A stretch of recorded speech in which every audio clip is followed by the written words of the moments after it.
সারা বিশ্ব এবং দেশের সঙ্গে ত্রিপুরা রাজ্যেও শুক্রবার সমবেত প্রার্থনা সভা ও বিভিন্ন ধর্মীয় আচার অনুষ্ঠানের মধ্যে দিয়ে গুড ফ্রাইডে পালন করা হয়। এই উপলক্ষে রাজধানী সহ রাজ্যের বিভিন্ন গির্জাগুলিতে খ্রিস্টান ধর্মাবলম্বীদের উপস্থিতি ছিল চোখে পড়ার মতো।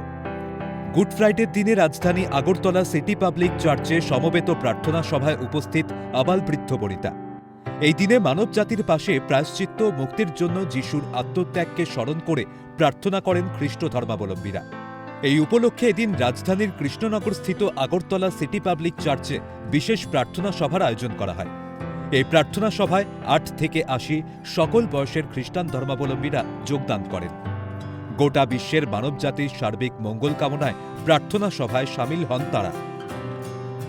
এই পবিত্র উৎসব সম্পর্কে আগরতলা সিটি পাবলিক চার্চের আধিকারিক জানান, পাপের হাত থেকে মানবজাতিকে রক্ষা করতে জন্মেছিলেন ভগবান যিশু।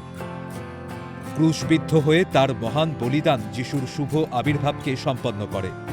এই দিনটি খ্রিস্টান ধর্মাবলম্বীদের কাছে বিরাট অর্থবহ এবং পবিত্র বলে জানান তিনি। কাশীপুর স্থিত মরিয়ম নগরে শান্তির রানী চার্চে গুড ফ্রাইডে উপলক্ষে আয়োজিত হয় বিশেষ প্রার্থনা সভা। বহু খ্রিস্টান ধর্মাবলম্বী মানুষ এদিন উপস্থিত হয়ে প্রার্থনায় অংশগ্রহণ করেন।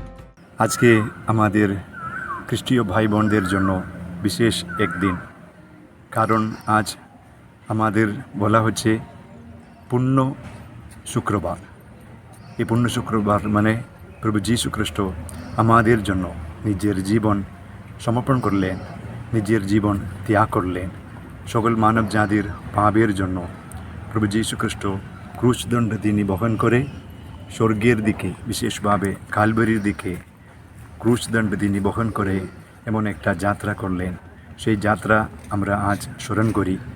আজ সকল ভারতদেশীয় মানুষের জন্য, সকলের পাপের জন্য প্রভু যীশু খ্রিস্ট মৃত্যুবরণ করে আমাদের জন্য নতুন একটা জীবন দান করেছিলেন। সেই দিন আজকে আমরা পালন করি।